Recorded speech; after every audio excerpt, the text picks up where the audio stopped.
Para Tujin, saudara-saudara seiman yang terkasih, selamat pagi, selamat datang di Lintang kita. Pertama-tama, terimalah salam seiman kita. Hanya kebajikan Tuhan berkenan wei te tong bien. Sanjay. Tujin yang terkasih, hari ini minggu terakhir di bulan Februari. Sebetulnya kalau tahunnya kehabisan, ini bukan hari terakhir. Kenapa saya mengatakan begitu? Kebetulan cucu saya lahirnya 29 Februari. Nah, tahun ini tidak bisa ulang tahun. Jadi besok tetap diulang tahun ini, umurnya 5,01. Ya. Nah, Tujin, kita baru saja melewati masa Imlek, di mana tahun ini kita merayakan Imlek benar-benar dengan penuh keprihatinan. Khususnya saya, Koh Tibian, Koh Yanlok, yang mengayomi atau membawai anak-anak barongsai, tahun ini sama sekali tidak ada pentas. Hanya ada sekali anak-anak barongsai diminta kerjasama dengan Yayasan Pamudi Luhur buat film, temanya tentang Imlek dalam keprihatinan tapi tetap semangat. Nah, itu sudah difilmkan, disiarkan melalui YouTube-nya Sekolah Pamudi Luhur, Bintang Laut, SD Pamudi Luhur, dan beberapa TK, dan hasilnya lumayan. Kalau tahun yang lalu Imlek masih belum dalam suasana corona, barongsai saya pentas hampir 50 kali. Angpo yang saya bagikan anak-anak lebih dari 160 juta. Tahun ini sudah, tapi kami tetap dari pengurus dengan dibantu beberapa tokoh masyarakat tetap memberikan bingkisan Imlek ke anak-anak barongsai dan memberikan sekedar angpau seperti syarat. Kalau Imlek biasanya mereka dapat angpau. Nah, kita berharap semoga tahun depan kita sudah bisa merayakan Imlek kembali. Nah, Tujin, ada beberapa hal yang perlu kami sampaikan. Yang pertama, beberapa waktu yang lalu saya di WA dan ditelepon dari kantor Kementerian Agama, diminta untuk mendata umat agama Konghucu yang bernaung di bawah lidah. Saya tanya berapa jumlahnya, terserah Pak Ji, dimasukkan semua aja, rohaniwan, pengurus, dan umat. Akhirnya saya minta tolong Kosim Rihon dan tercatat masuk ke Kementerian Agama sekitar hampir 80 nama. Baru saya daftarkan untuk dicatat di Kementerian Agama, paginya saya sudah di WA, hari itu harus kirim 7 orang untuk disuntik atau divaksin lebih dahulu.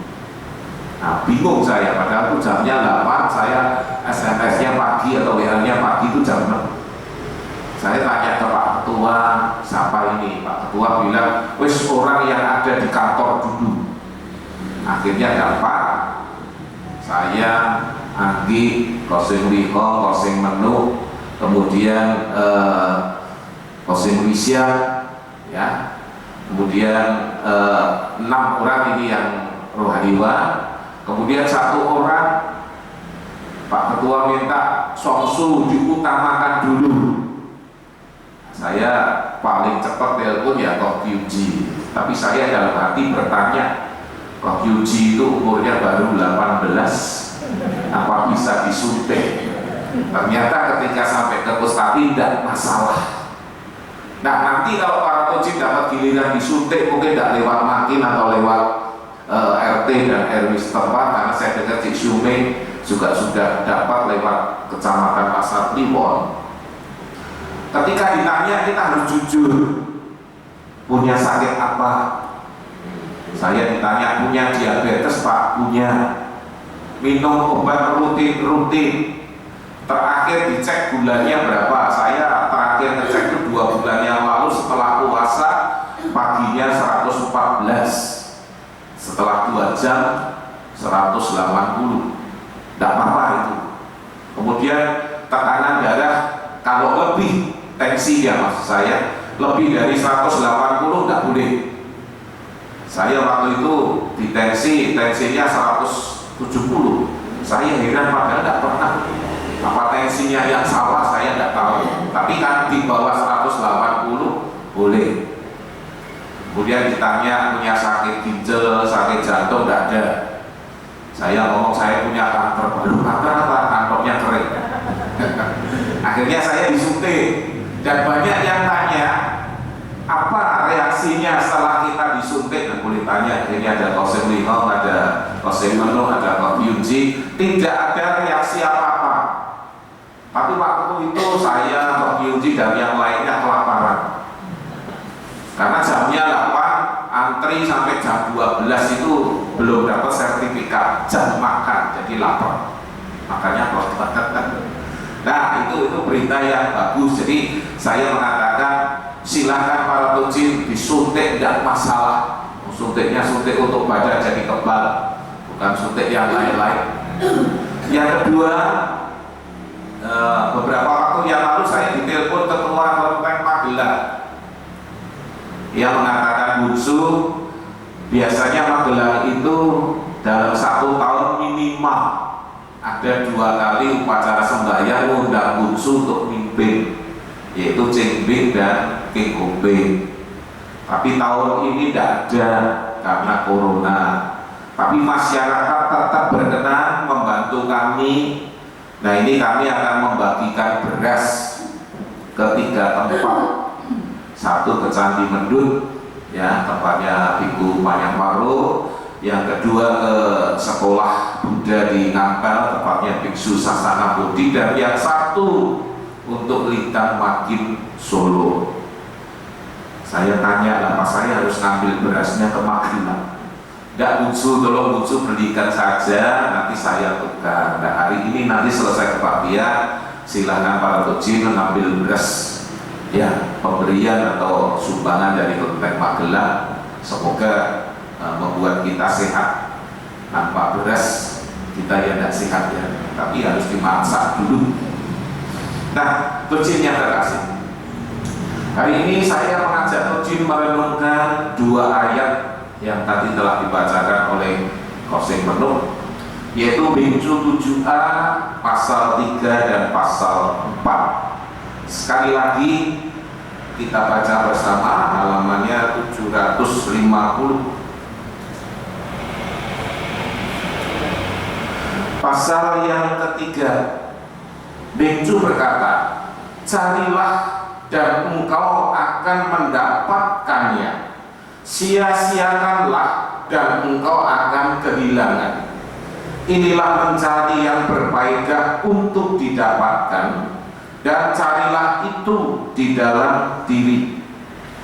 Carilah dengan jalan suci, akan hasilnya berserahlah kepada firman.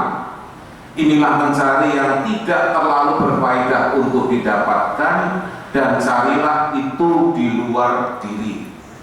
Jadi para tojin, Bingcu mengatakan kalau pada pasal 6a ayat yang ke-15, ya mungkin saya masih ingat, manusia itu dapat 2 macam hadiah dari Tuhan. Dapat 2 macam hadiah dari Tuhan dan dari manusia. Yang dari Tuhan adalah watak sejati atau nurani kita. Yang dari manusia bentuknya materi, posisi, kedudukan, uang, dan lain sebagainya. Itu hadiah yang kita terima sepanjang hidup kita. Nah, yang pasal 3 Bingcu 7a mengatakan manusia itu wajib mencari 2 macam, yang di dalam diri dan yang di luar diri. Maka di sini Bingcu mengatakan carilah dan engkau akan mendapatkan. Jadi artinya kita sebagai umat Konghucu diminta untuk merenung, menghayati dan akhirnya mengakui bahwa dalam diri kita ada sesuatu yang luar biasa yang kita sebut dengan nurani atau watak sejati atau sin. Itu kalau kita tidak mencari, kita tidak tahu. Tapi kalau kita mau mencari, mau merenung, baru kita tahu. Itu ada di dalam diri kita. Jadi secara gampang kita diajak oleh Nabi bahwa manusia itu aslinya baik karena Tuhan hanya memberi kepada manusia sesuatu yang baik, yaitu sifat cinta kasih, sifat kebenaran, ya, sifat kesusilaan dan kebijaksanaan. Kalau itu dikembangkan akan lengkap menjadi 5, yaitu dengan dapat dipercaya. Itu ada di dalam diri kita. Jadi kalau kita mau merenung, kita menghayati, kita tahu. Maka di situ Bingcu mengatakan carilah di dalam diri. Itu pencarian yang pertama. Yang kedua, carilah dengan jalan suci. Hasilnya berserahlah kepada firman. Di sini Bingcu mengatakan mencari yang tidak terlalu berfaedah, dan itu didapatkan di luar diri. Jadi artinya kesenangan, kepuasan, materi yang berlimpah, kesehatan dan lain sebagainya, itu kita tidak bisa mencari di dalam diri, tapi carinya di luar. Nah, itu manusia wajib mencari 2 hal dalam kehidupan ini. Yang kedua, pasal 4 Bingcu mengatakan berlaksa benda.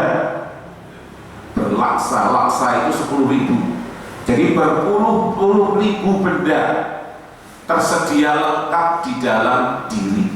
Tetapi kalau memeriksa diri ternyata penuh dengan iman, sesungguhnya tiada kebahagiaan yang lebih besar daripada itu. Bojin saya masih ingat almarhum seorang pianista Jawa asli dari Purworejo, mengatakan manusia itu harus menjaga nama. Nama itu dalam bahasa Jawa disebut nami. Nami itu kalau dibalik iman. Jadi kalau manusia bisa menjaga nama, paling tidak dia juga menuju ke arah mendapatkan iman. Jadi saya mengatakan mendapatkan iman ini bukan berarti kita di luar teriak-teriak saya orang Konghucu, saya ini ya enggak. Tapi kalau kita menjalankan kewajiban kita bermasyarakat dengan baik dan orang mengenal kita, mereka akan tahu oh itu orang Konghucu. Seperti kemarin ketika saya divaksin, walaupun mulutnya ditutup masker, begitu orangnya masuk semua tahu Pak Obaja, istri dan anaknya kemarin divaksin bareng saya, Komji, Menu, Lihong dan yang lain. Nah, Doji, makanya saya mengatakan orang Konghucu diajarkan bagaimana hidup bisa menjadi masyarakat yang baik, hidup bisa menjaga perilaku supaya yang ada di dalam diri kita ini terpancar keluar. Doji sekalian, 3 hari yang lalu saya diminta jadi narasumber lewat Zoom. Saya agak bingung kalau lewat Zoom, tapi untung ada Koseng Lihong, ada Koseng Anggi, akhirnya lancar berjalan. Zoom untuk Universitas Islam Indonesia. 2 hari mereka mengadakan seminar dengan judul Agamawan Muda dan Tantangan Zaman.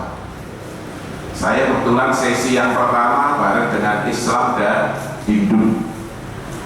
Dalam Zoom tersebut ada yang bertanya, ya ini luar biasa sekali.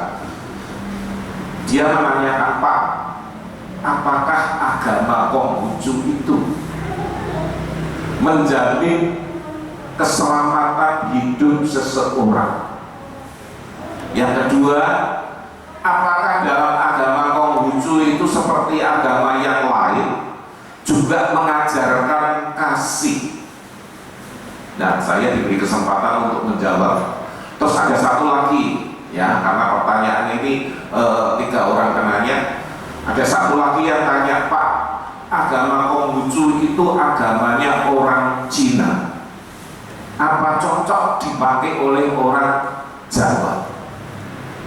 Nah, Coach, yang pertama saya mengatakan semua agama pasti menjamin kalau umatnya mau menjalankan ajaran agama dengan benar, dia pasti beroleh keselamatan. Setiap orang yang selalu menjaga dirinya, kesehatannya, perilakunya, atau apapun, yakin dalam hidup ini keselamatan pasti akan mudah didapatkan. Tapi kalau keselamatan yang ditanyakan lain, saya nggak bisa menjawab. Mungkin karena Anda orang Nasrani, tanyanya apakah Nabi Konghucu mengajarkan tentang keselamatan seperti Tuhan Anda.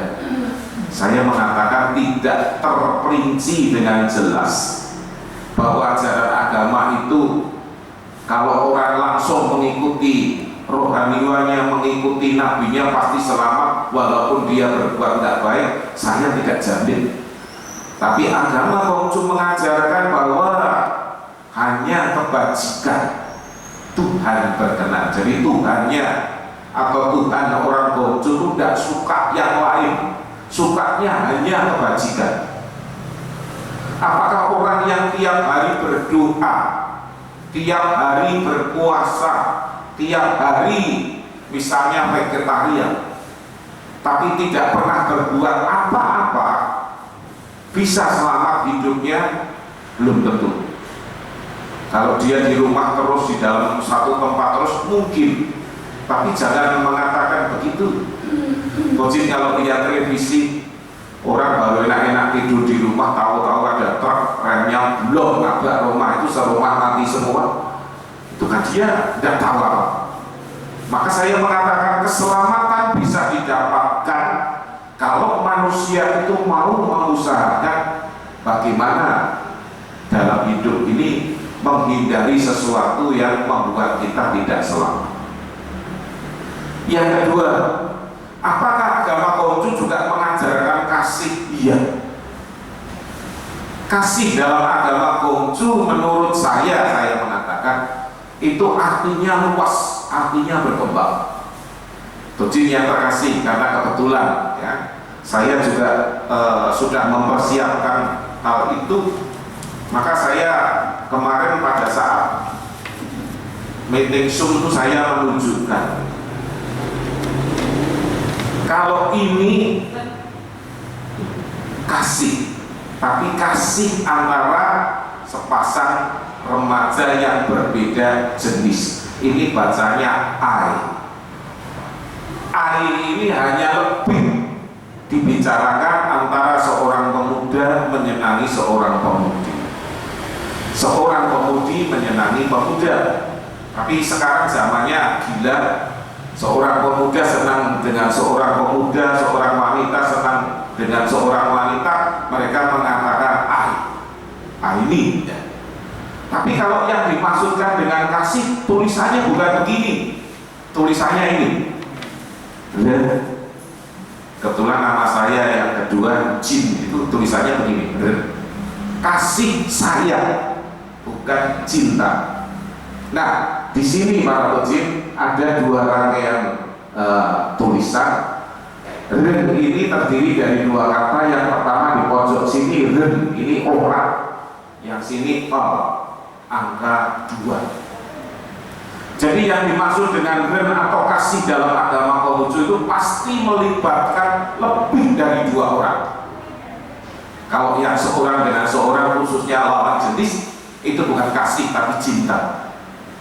Saya mengatakan agama Konghucu sangat memprioritaskan, sangat mendukung yang namanya kasih, karena kasih ini sifatnya luar biasa.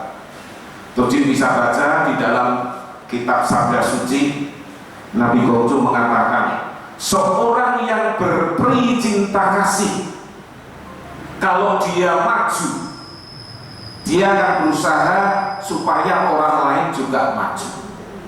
Dia tegak, dia akan berusaha supaya orang lain juga tegak. Jadi artinya kasih dalam agama Gojo itu tidak egois, tidak milik sendiri saja, tapi untuk orang lain. Begitu juga dengan praktek dalam lembaga kita. Saya ini tidak egois. Saya sudah menyadari umur saya sudah lebih dari 63 tahun.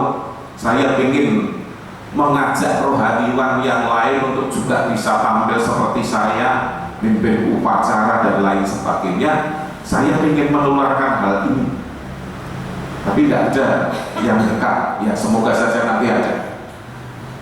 Dulu ketika ada seseorang diangkat menjadi rohaniwan, dia sempat protes, kok Pak Haji, kok Pak Haji. Nah, ketika saya coba maju, cobalah baca doa saja kayak orang detak-detak. Ya Tuhan, ini sekali, 2 kali, 3 kali tetap begitu, ya sudah silakan. Aksu juga tidak mengizinkan dia tampil di luar karena ini membawa nama kita. Tapi kalau di dalam kita silakan.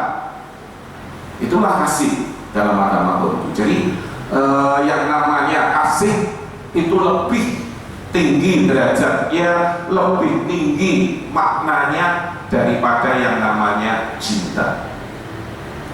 Bojin yang terkasih.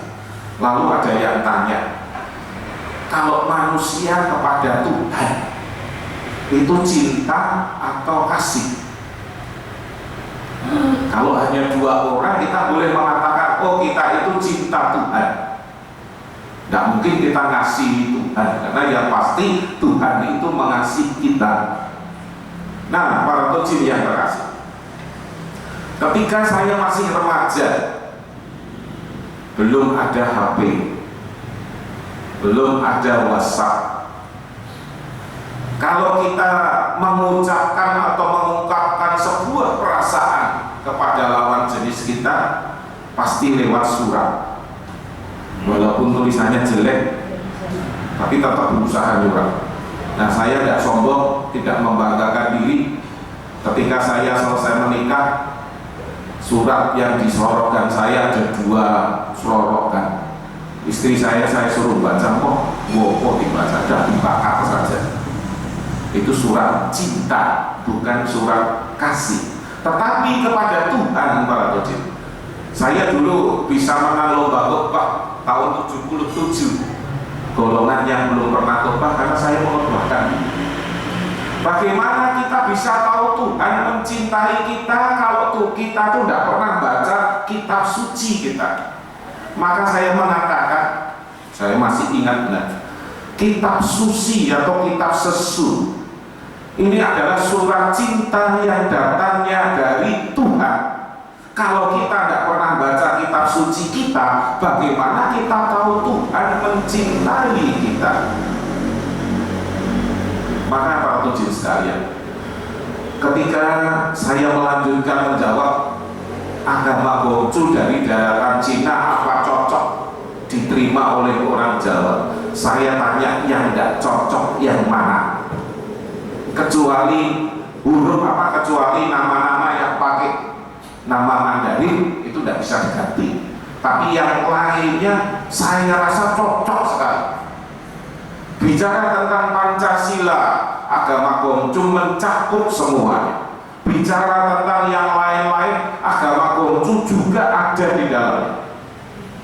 Bahkan para tojin, ketika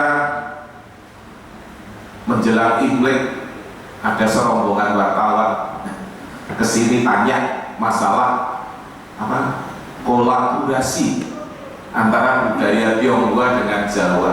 Saya tanya, Mas, Mbak, setelah saya bercerita begini dan Anda melihat sebuah kenyataan, apakah budaya dari Tionghoa ini bertentangan dengan budaya Jawa?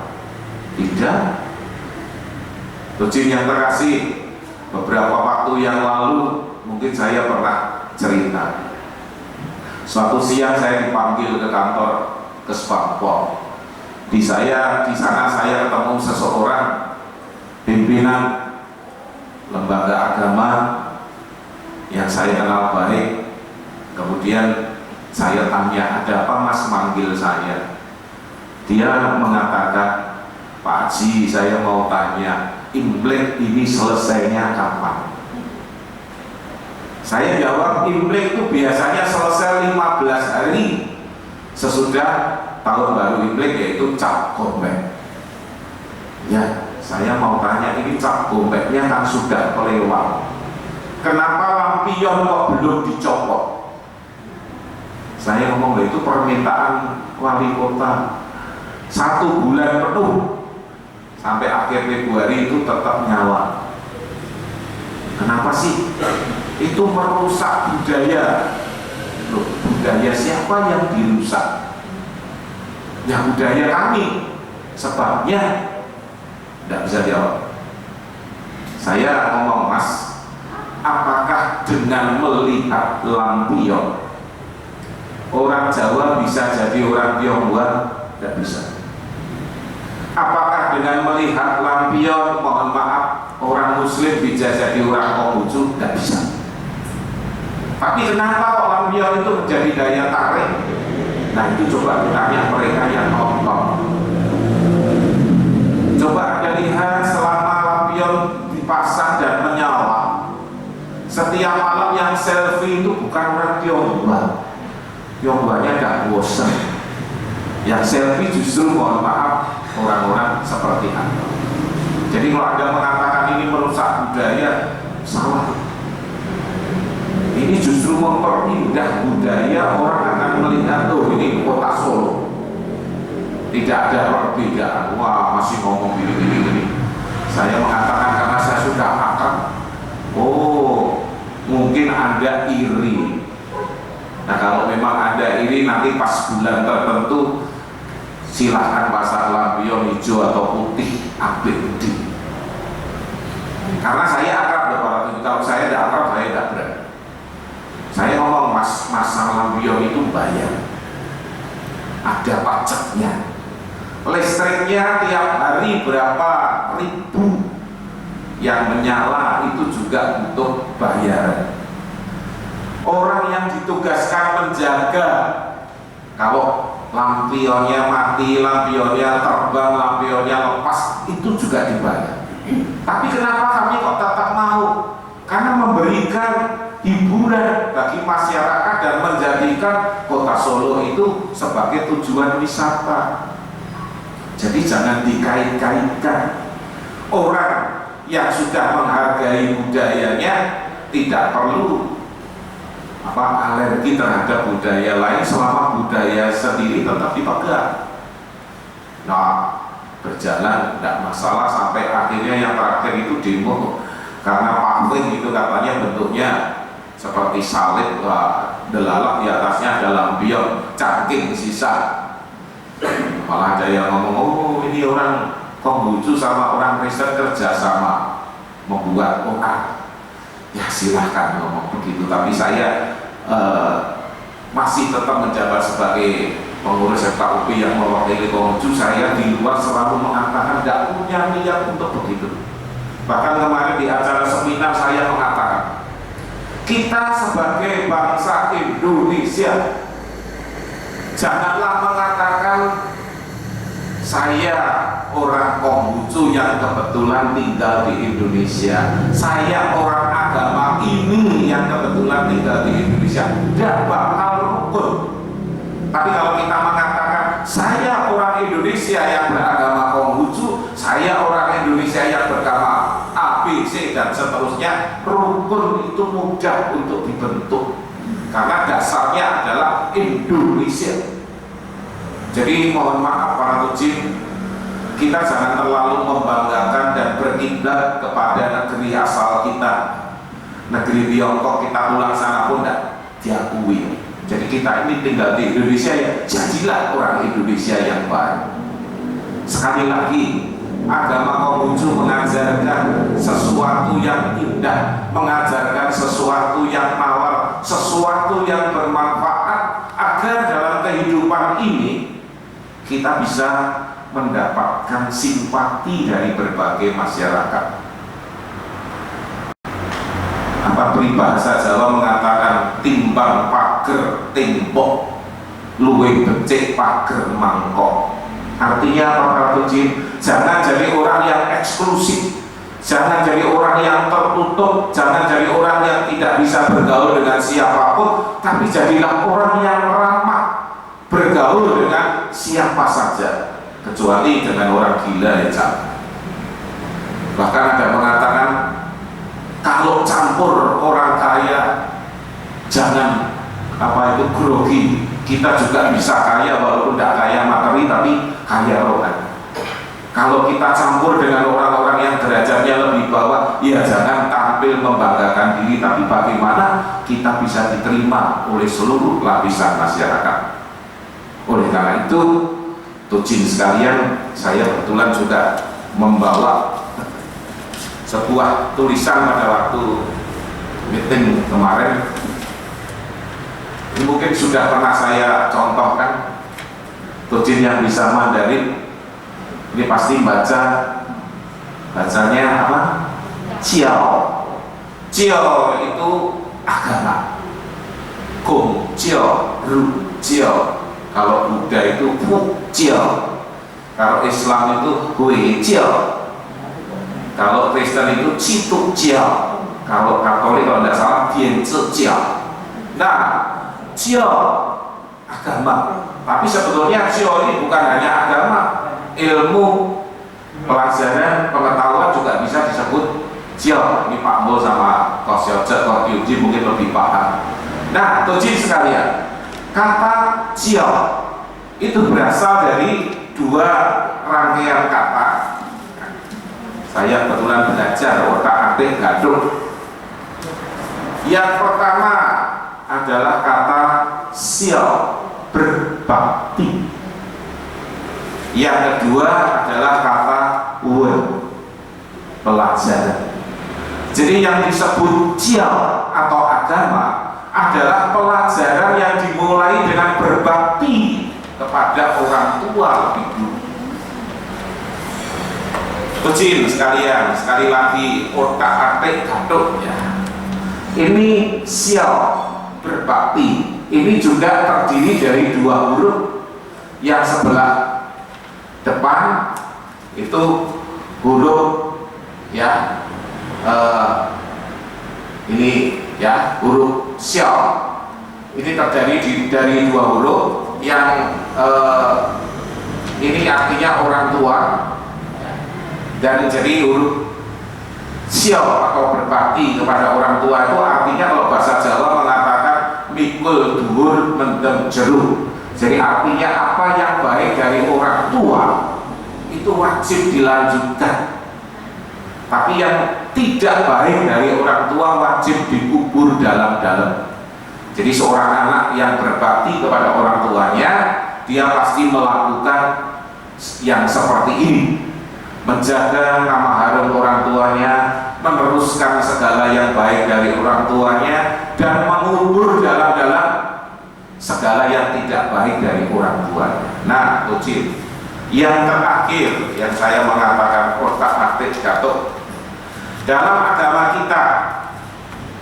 kita sering menemukan kata ini. 8 keimanan kita ya, yang kedua kita juga diwajibkan untuk menjunjung tinggi kebajikan. Agama Konghucu sangat menjunjung kebajikan. Bahkan karena salamnya harus pakai wete tongtien, sementara Presiden kita Jokowi mungkin kesulitan ngomong, akhirnya diganti dengan salam kebajikan, tidak masalah, yang penting kebajikannya ada. Nah, Tujin sekalian, kata atau kebajikan ini merupakan kolaborasi atau gabungan dari beberapa kata. Yang pertama ya, ini Tujin yang paham, Helen mestinya guru agama. Ini huruf I satu, yang bawah ini huruf R manusia, yang atas ini huruf S 10.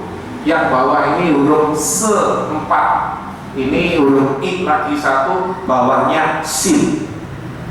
Jadi yang namanya kebajikan adalah satu yang dicari manusia, yaitu 10. 10 itu sempurna. Biji atau angka yang paling sempurna itu 10. Lebih dari 10 itu tidak ada, pasti 10 angka yang tertinggi. Sempurnanya 4 di sini adalah 4 kebajikan. Cinta kasih, kebenaran, susila, dan kebijaksanaan. Itu termasuk dalam 4 kebajikan. Sempurnanya 4 kebajikan menyatu dengan hati. Jadi bukan sekedar dihafal saja, tapi benar-benar dilaksanakan. Kita orang yang tahu dirinya ada cinta kasih, bagaimana sepanjang hidup kita bisa berlaku cinta kasih. Kita orang yang tahu bagaimana kita ini harus berbuat benar. Kita orang yang tahu bahwa kita ini wajib menjadi orang yang menjunjung tinggi kesusilaan, harkat diri, sopan santun, dan lain sebagainya. Dan yang lain, kita harus menjadi orang yang penuh dengan kecerdasan, kebijaksanaan. Maka dalam pembicaraan lewat Zoom meeting tersebut, saya memberi satu contoh yang baik. Ya, saya mengatakan, mungkin Anda bertanya, kenapa agama Konghucu yang umurnya sudah ribuan tahun, setelah ada di Indonesia pada zaman Orde Baru, diberangus, dihapus, didiskriminasi, tapi sekarang kok masih bisa diterima kembali? Satu hal, karena agama Konghucu adalah agama yang mengajarkan agar manusia ini sepanjang hidup berbuat di dalam kebajikan. Nah, saya mengatakan, karena yang dari Islam dan dari Hindu itu mengatakan sekarang ini lagi musim orang mengatasnamakan agama untuk mengganggu orang lain. Jangankan yang beda agama, seagama pun ada yang tidak cocok. Maka saya mengatakan itu bertentangan dengan apa yang diajarkan oleh agama Konghucu. Nabi Konghucu mengatakan kita bisa rukun, kita bisa harmonis walaupun tidak sama. Tetapi jangan menjadi walaupun sama tapi tidak bisa rukun. Nah, itu kita sering jumpa yang demikian. Maka para tujuh sekalian, melalui kesempatan ini sekali lagi saya mengajak para tujuh, jadilah umat Konghucu yang baik, jadilah umat Konghucu yang benar-benar menjalankan tata ibadah agama kita dengan benar, dan jadilah orang Konghucu yang punya prestasi serta punya sumbangsih kepada negara kita. Nah, oleh karena itu Pak Tujin, semoga sedikit yang saya sampaikan hari ini membawa kesan untuk para Tujin, menambah wawasan. Kalau ada kata yang kurang berkenan, minta maaf. Dan terakhir kembali salam seiman saya sampaikan, wei te tong bian, sampai